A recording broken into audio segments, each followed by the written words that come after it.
30.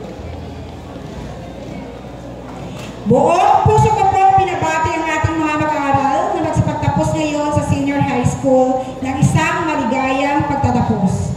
Congratulations sa inyong lahat! Alam ko marami kayong pinagdaanan bago ninyo marating ang araw na ito. Hindi mabilang sa gabi ng pagsusunog ng kilay, mahabang panahon na ginugugol sa pag-aaral, pagsusumikap na pumasa at matapos ang lahat ng takdang aralin upang makapagmarcha sa araw na ito. Saludo ako sa tibay ng puso at lakas na binuhos ninyo para makatapos na siya rin magbubukas ng bagong pagkakataon para lalo mapagtibay ang inyong hinaharap. Batid ko na hindi madaling abutin ang ating mga pangarap. Dagdag pa nito ang mga kailangan ikonsidera tulad ng pinansyal na pangangailangan para lamang makapag-aral. Ngunit naniniwala ako na ang pagbabago at kinabukasan ng ating bayan ay nasa kamay ninyo. Lahat tayo ay may kanya-kanyang pangarap, mga nais matunayan sa sarili at mithiing maging makabuluhang mamamayan. Lagi ninyong tandaan na ang inyong pagsusumikap para maging mabuting mamamayan, maging kapaginabang at kahanga-hanga ay malaking bagay para sa ating komunidad. Sa ating mga minamahal na guro at mga tagapangasiwa sa paaralan, maraming salamat sa walang humpay ninyong pagsusumikap na magampanan ang inyong mga tungkulin sa paghubog ng kaisipan at pagsasanay para sa ating mga mag-aaral. Usbon ko, maripayong paggraduar. Akong igampo ang padayon na paggiya sa labaw na makalagahong sa inyong mapiling na dalan sa kinabuhi. Mga kababayan, patuloy po tayo maging matatag sa pagtaguyod ng isang bansang makabata at mga batang makabansa. Ang lahat ng ginagawa natin ay para sa Diyos, sa bayan at sa mga mayang Pilipino. Shukran. Zara Isidro Duterte, Vice President of the Philippines, Secretary, Department of Education.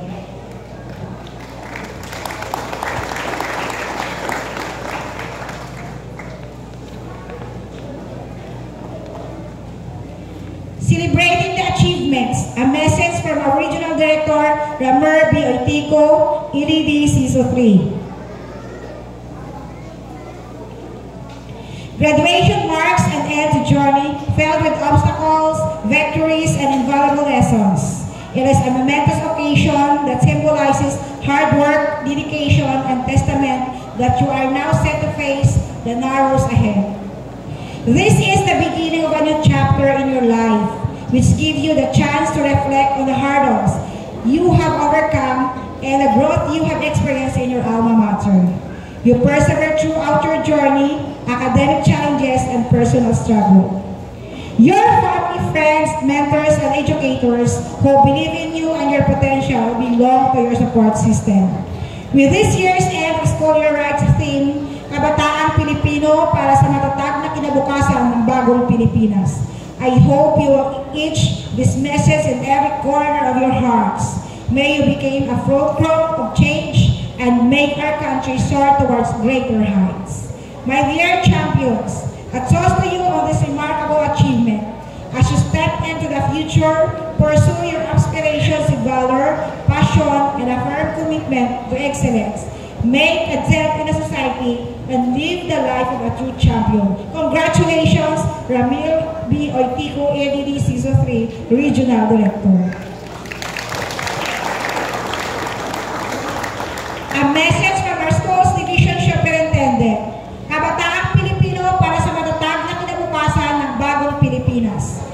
This year marks another milestone of resilience, compassion, and unity of the DepEd Schools Division of Iloilo. We have numerous reasons to be thankful for in our matatag journey.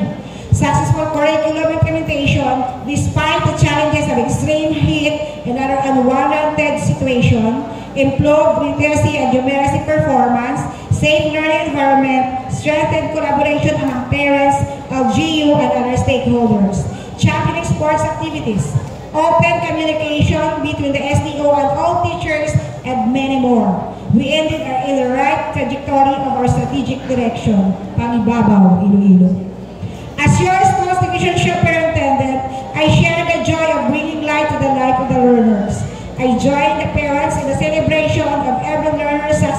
academic journey. I salute the Matlag school heads and teachers who are giving life to quality learning experiences of learners. I recognize the significant roles of our partners and stakeholders in fostering harmony and peace in our schools.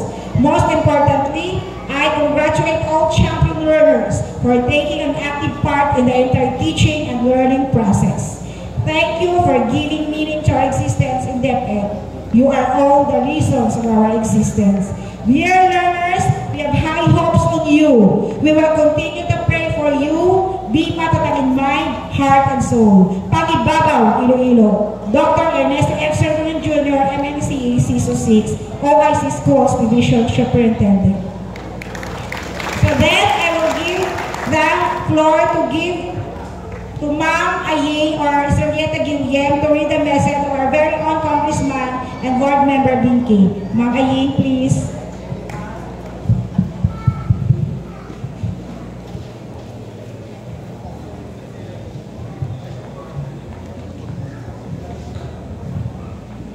Reading to you the message of our beloved Congressman, Honorable Raul Buboy Tupas and Board Member Binky Tupas.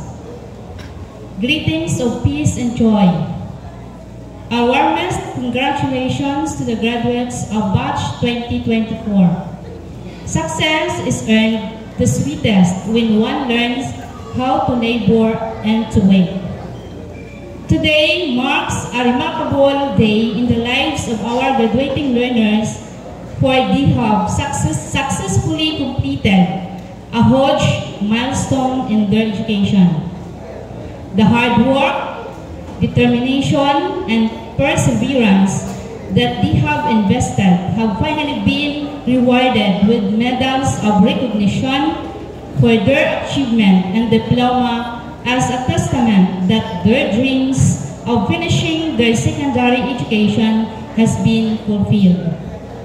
This year's end of the school year rights theme, Kabataang Pilipino para sa matatag na kinabukasan ng bagong Pilipinas, speaks of how our graduates were upskilled and honed through the Department of Education's quality, accessible, and excellent basic education. Our graduates have high hopes that by surpassing and overcoming challenges, they can be able to continue in the pursuit of obtaining quality education that enable them to land into future careers and become job ready. Our felicitation to the faculty and staff, school head, and stakeholders of Granada National High School, Ballesteros Extension. For producing champion learners in Quinto Distrito. May you all continue to teach with passion and love for the learners. Together, we will advance if we have produced learners who learn how to labor and work hard for their dreams and most importantly, patiently waited for the perfect time to become successful. Investment in education is a huge prize and position that no one can take away. We also congratulate the proud parents, the local government officials, internal and external stakeholders for their strong collaboration, support, and commitment to the school. I believe that if we sustain the spirit of unity, we will forge ahead as one Quinto Distrito.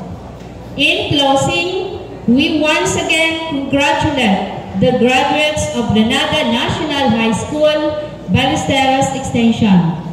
May you continue to bring pride and honor to your school and community.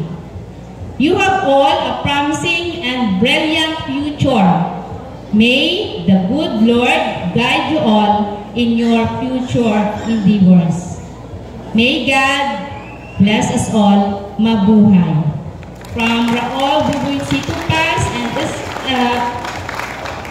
our board member Binky April Tupas. So once again, good afternoon. Before we proceed, let us have the awarding of certificate of recognition and a token to Ma'am Estrelleta Guillem. May I request again Ma'am Fralim and Sir Silverio to do the honor. The certificate reads Department of Education, Schools Division of Iloilo, Grenada National High School, Ballesteros Campus, Gabi South, Gigantes Island, Carles, Iloilo. The certificate reads, Certificate of Recognition is given to Estrelleta A. Guillem, Principal 1 of Lantangan Elementary School, for sharing her invaluable time and effort as confirmation officer during the 7th commencement exercises with the theme Kabataang Pilipino para sa matatag na kinabukasan ng bagong Pilipinas. Given this 30th day of May 2024 at Lantangan Gym, Barangay Lantangan, South Gigantes Island, Carles, Iloilo, Philippines. Signed, Desmar Jan S. Arizala, PAA President, and signed, Fralin B. Leones, Principal 2. Thank you so much, ma'am.